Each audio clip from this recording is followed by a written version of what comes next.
What if the treasure you inherited came with a curse? One that could destroy everything you love. Picture this. A map to untold riches, a family secret so dark it's guarded by ghosts, and a choice that could cost you your life. Hey there, I'm Your Name, and welcome back to Whispers of the Mind, the place where we dive into the shadows of the soul and uncover the truths we're scared to face. In part 2 of The Weight of Ink, Emily and Daniel chase a cursed fortune through abandoned mills and haunted crypts, only to find a betrayal deeper than the grave. You've felt it, haven't you? That itch when you know someone's hiding something big? Stay with me to the end, because this twist will shake your world. Let's uncover the whispers together. Hit play now. Chapter 10: The Imposters. The black van sat silently in the driveway, its engine rumbling like a threat in the fading twilight. Emily stood on the porch, gripping her beer bottle tightly, while Daniel hovered behind her, pale as a ghost. Two men in suits stepped forward, their badges glinting under the porch light. "Emily Carter," the taller one asked, his voice clipped and cold. "That's me," Emily replied, forcing her tone to stay steady. "We're from the Treasury Department. We have questions about some unreported assets." Emily's stomach twisted. The gold. Just as she'd feared. She glanced at Daniel, who looked ready to bolt. Sure," she said, mustering a smile. "Come inside? We can talk over coffee." The men exchanged a look, then nodded. As they stepped onto the porch, Percy swooped down from the rafters, landing on Emily's shoulder with a piercing squawk. "Strangers! Strangers!" it shrieked, flapping wildly. "Quiet, Percy," Emily hissed, trying to calm it.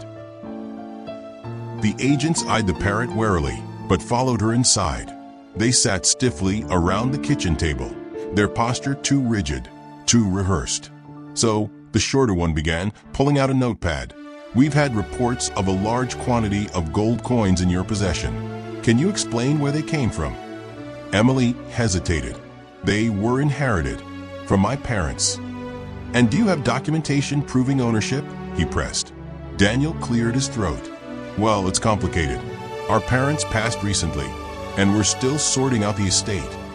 The agent frowned. "I see. Where are these coins now?" "They're secure," Emily said quickly. "Locked away. We'd like to see them," the taller one said, his tone leaving no room for argument. Emily's mind raced. Something felt off. These agents were too eager, too hungry. And their badges, up close, they looked cheap, almost fake. "Wait," she stood. "Can I see your credentials again?"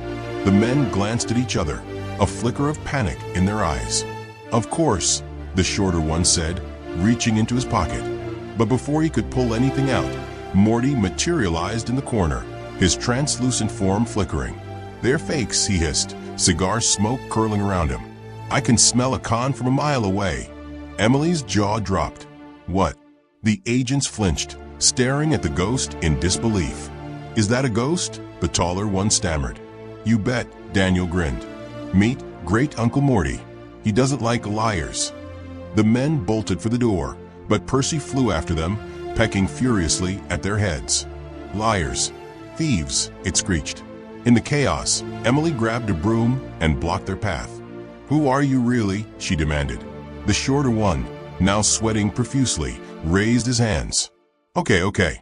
We're not Treasury. We heard about the gold from the pawn shop guy and thought we could take it off your hands." By pretending to be federal agents, Daniel scoffed. "That's low even for thieves." "We didn't mean any harm," the taller one pleaded. "We'll go, just let us out." Emily stepped aside, and the men stumbled out, vanishing into the night as their van peeled away. She turned to Morty. "Thanks for the heads up." Morty shrugged. "I've seen enough crooks in my time. No big deal when you're dead." Percy landed on the table, preening its feathers. "Good riddance," it declared. Emily laughed, but the relief was short-lived. If these fakes knew about the gold, others might too. They needed a plan, and fast. Question for reflection. Have you ever caught someone pretending to be something they're not? How did you handle it?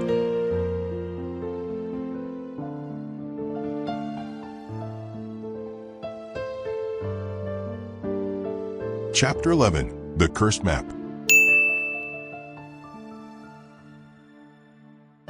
That night, as Emily and Daniel sat in the living room hashing out their next move, Percy began pacing on its perch, muttering to itself. "What's wrong with it?" Daniel asked. Emily watched the parrot closely. "I think it's trying to tell us something." Percy stopped, fixing its beady eyes on Emily. "Map. Map," it squawked. "Map." Emily echoed. "What map?" Percy flapped over to the bookshelf, pecking at a specific book. Emily pulled it down, an old atlas, its pages yellowed with age. As she opened it, a folded sheet slipped out. Unfolding, it revealed a hand-drawn map, covered in symbols and notes in her father's handwriting. "What is this?" Daniel asked, leaning in. "It looks like a treasure map," Emily said, her heart pounding. "See these excess? They might mark more gold." "But why would Dad have this?" Daniel wondered. Morty floated closer, peering at the map. "Well, I'll be damned. Old memories kicking in. Your great-grandfather, my brother, was an adventurer. He bragged about finding a Confederate stash during the Civil War, but never said where. Looks like your dad dug up his records. So the gold we have is just part of a bigger haul?" Emily asked. "Seems like it," Morty replied. "But watch out. That gold's got a dark history. They say it's cursed, brings misery to whoever holds it." Emily and Daniel exchanged a look. "Cursed," Daniel repeated. "That's just superstition, right?" Morty shook his head. "I thought so too, until I saw what it did to our family.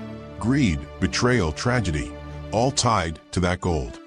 "But Mom and Dad kept it," Emily pointed out. "And they were fine. They never spent it," Morty countered. "They knew its history and chose to hide it. But now it's out. The curse might be waking up." Emily shivered. "So what do we do?" "You could hunt down the rest and bury it again," Morty suggested. "Or better yet, break the curse." "How?" Daniel asked. Morty sighed. "Not sure. But the map might have clues. Your journey will lead you to answers." Emily studied the map. It marked locations across New England, dotted with cryptic symbols and dates. "Looks like we're going on a hunt," she said. Daniel nodded, a spark of excitement in his eyes. "Let's do it. Maybe this is our chance to fix things." Advice for reflection. Sometimes the past holds dangers you can't see. What would you risk to uncover a family mystery?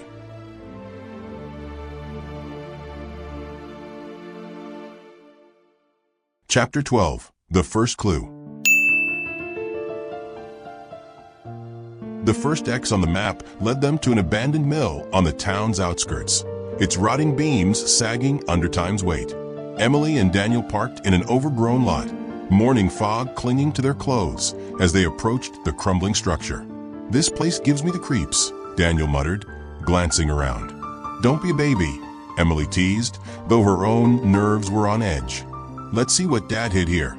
They pushed open the creaking door and stepped into the dim interior. Dust motes danced in the light, streaming through broken windows. In the center stood an old wooden chest, its rusted lock still intact. Emily pulled out the key from Dad's safe, the one he'd left her, and fitted into the lock. With a click, the chest opened, but inside wasn't gold, just a leather-bound journal. Daniel groaned. "A book? That's it." Emily flipped it open, recognizing her father's handwriting. It's Dad's journal. "Listen, March 15th, 1995. I found the first piece. The gold isn't just wealth, it's a burden. Great-grandfather stole it from a Confederate general who funded a secret society. The general cursed it before he died, vowing suffering on anyone who took it." Daniel paled. "So the curse is real?" "Looks like it," Emily said, turning the pages. "Dad spent years tracing its origins, hoping to break the curse. He didn't tell us because he didn't want us involved." "But we're involved now," Daniel said. "What's next?" Emily pointed to a sketch in the journal, a raven perched on a skull.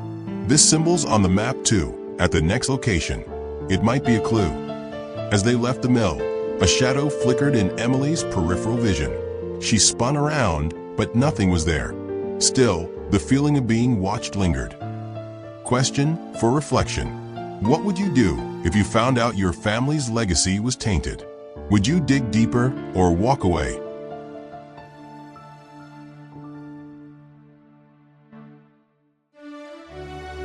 Chapter 13. The Raven's Warning. The next site was an old cemetery, its rusted iron gate locked tight. Emily and Daniel slipped through a gap, flashlights cutting through the fog draped over weathered tombstones. The map guided them to a crypt etched with a raven and skull symbol. Inside, the air was thick with the stench of decay. At the far end stood a stone sarcophagus, its lid slightly ajar. With some effort, they slid it open, revealing a small box containing a single gold coin and a scrap of paper. Emily read aloud, "To my children, if you found this, you're closer to the truth. The curse can only be broken by returning the gold to its rightful place. But beware, those who hunted are watching." Daniel swallowed hard. "Who's watching?" As if in answer, a raven cawed from the crypt's roof, its eyes locked on them. Then, from the shadows, a figure emerged, a woman in her 50s, dressed in black, her face stern. "You shouldn't be here," she said, her voice low and menacing. Emily stepped forward. "Who are you?" "I'm Evelyn Carter," the woman replied. "A distant relative, and that gold belongs to me." Daniel gaped. "Relative? We don't have any other family." Evelyn smirked. "Your parents didn't tell you about the family rift, did they? My grandfather was cheated out of his share. I've been tracking it for years." "So you want the treasure too?" Emily asked. "Not just the treasure," Evelyn said. "The power it holds. The curse is real, but so is its magic. With the gold, I can control it." Morty appeared beside Emily, his face grim. "She's dangerous. Don't trust her." But Evelyn's eyes gleamed with an eerie light. "Work with me, and we can break the curse together, or get in my way and face the consequences." Emily's heart raced. This wasn't just about gold anymore, it was about survival. Advice for reflection. Power can tempt even the strongest. What would you choose when faced with a dangerous ally?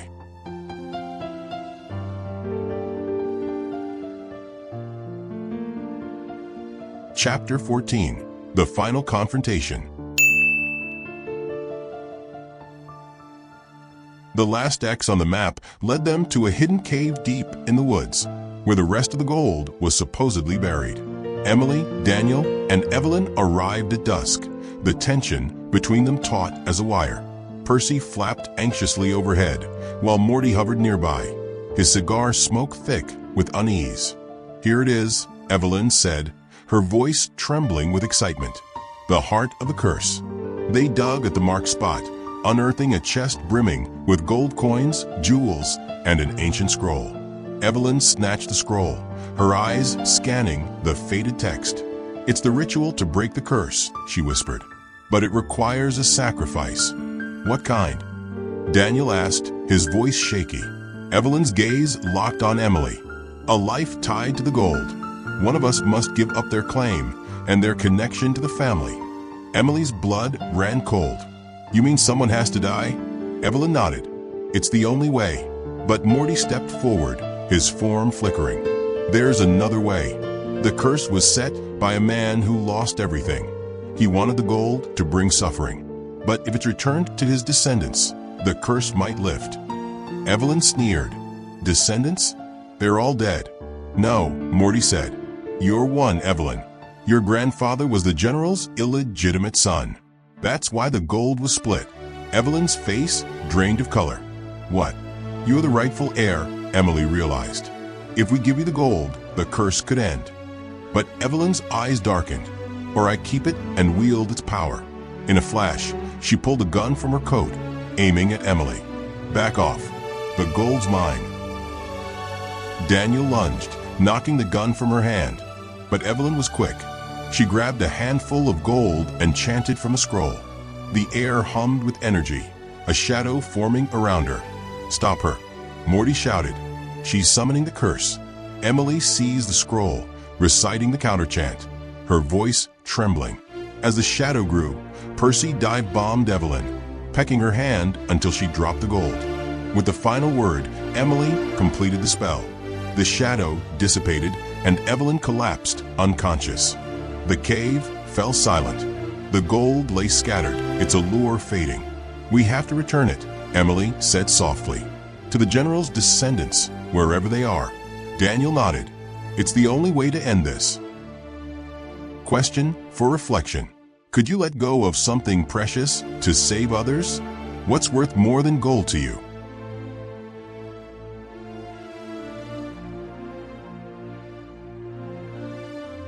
Chapter 15, Legacy. Weeks later, the gold was donated to a historical society. The curse dissolved. Its story finally told. Evelyn, humbled by the ordeal, disappeared, leaving Emily and Daniel to rebuild their lives. The house felt lighter now, free of its secret burdens. Percy still screeched nonsense, and Morty popped in to critique the decor, but the chaos had become a strange comfort. One evening, as Emily sat on the porch watching the sunset, Daniel joined her, a rare smile on his face. "We did it," he said. "We broke the cycle." Emily nodded. Mom and Dad would be proud. "We didn't just find treasure, we found ourselves." As the last light faded, Emily felt warmth in her chest, a peace she hadn't known in years. The ink of their story had dried, but the whispers in their minds would echo on, reminding them of the journey and the strength they'd discovered within. Advice for reflection. Every ending is a new beginning. What legacy will you leave behind when your story's ink dries?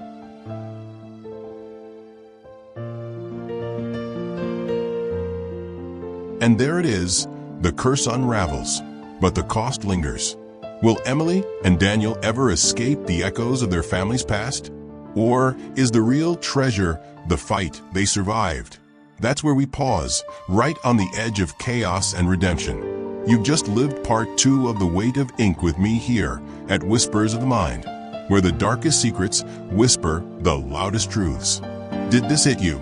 Make your heart race or your mind spin? Drop a like if it did, and tell me in the comments, what curse would you risk everything to break? If you're hooked on these twisted tales, and trust me, there's more coming, subscribe and tap that bell. Whispers of the Mind is your home for the mysteries that keep you up at night, and I'd love you to stay for the next whisper. Catch you soon. Keep listening to the shadows. What's the darkest secret your family's kept? Share it in the comments. I'm reading every story. Like if this hooked you, and share it with someone who loves a good twist. Let's keep the whispers alive.